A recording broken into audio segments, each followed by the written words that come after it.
नमस्कार मंडळी, मी वरद विजय चव्हाण तुम्हा सगळ्यांचं स्वागत करत आहे. मंडळी, या शुक्रवारी रिलीज झाल्या आहेत दोन मराठी सिनेमे. एक म्हणजे मनाचे श्लोक आणि दुसरा म्हणजे सकाळ तर होऊ द्या.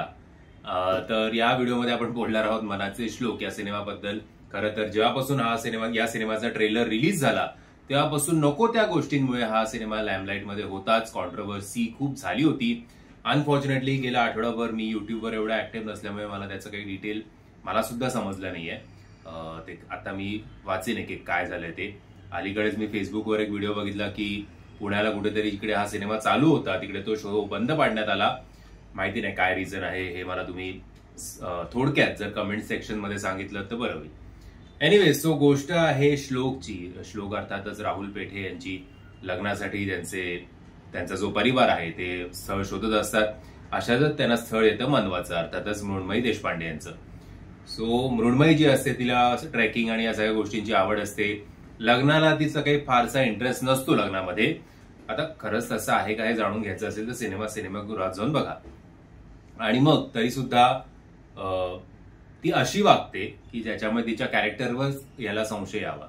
आता हे आपण याआधी बरेच वेळा बघितलेलं आहे, पण तरी प्रेझेंटेशन कसं करतात ते जास्त महत्वाचं आहे. मग हळूहळू कळतं की हे दोघे एकमेकांच्या प्रेमात पडले आहेत.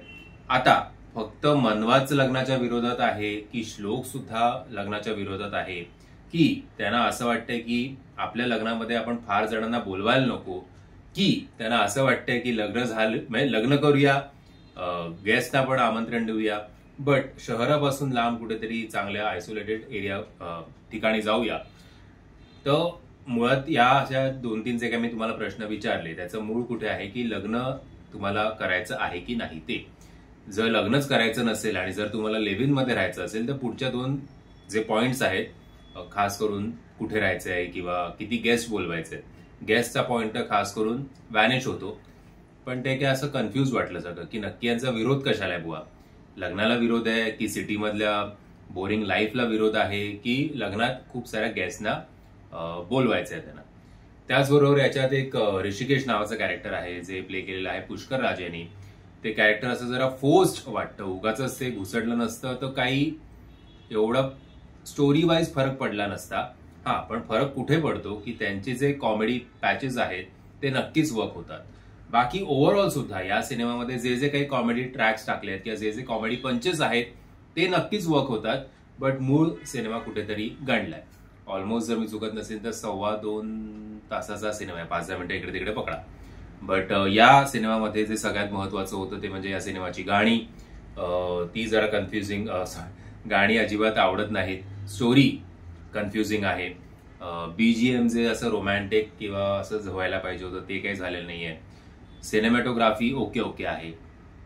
बाकी प्रत्येकाचा अभिनय सोडलाच तर या सिनेमामधनं फारसं हाती आपल्याला काही लागत नाही.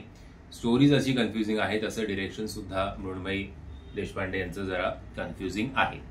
बाकी अभिनयाच्या बाबतीत बोलायचं झालं तर मृण्मयी देशपांडे आणि राहुल पेठे यांचं काम अप्रतिम झालेलं आहे. पुष्कर राज यांचं मगाशीच मी कौतुक केलं. तो त्यांनी सुद्धा त्यांचं वाटेला जेवढं आलंय तेवढं त्यांनी चांगला पार्ट केलेला आहे.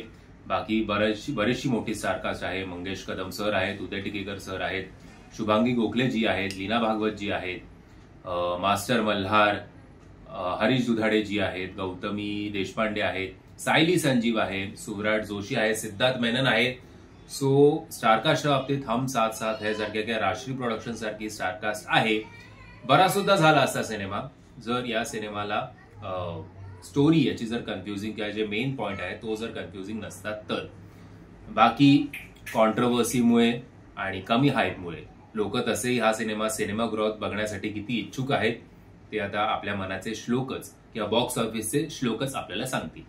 तुम्ही हा सिनेमा बघितला आहेत की नाही? जर बघितला असेल तर माझ्या मताशी तुम्ही सहमत आहात की असहमत आहात हे कमेंटच्या माध्यमातून कळवा.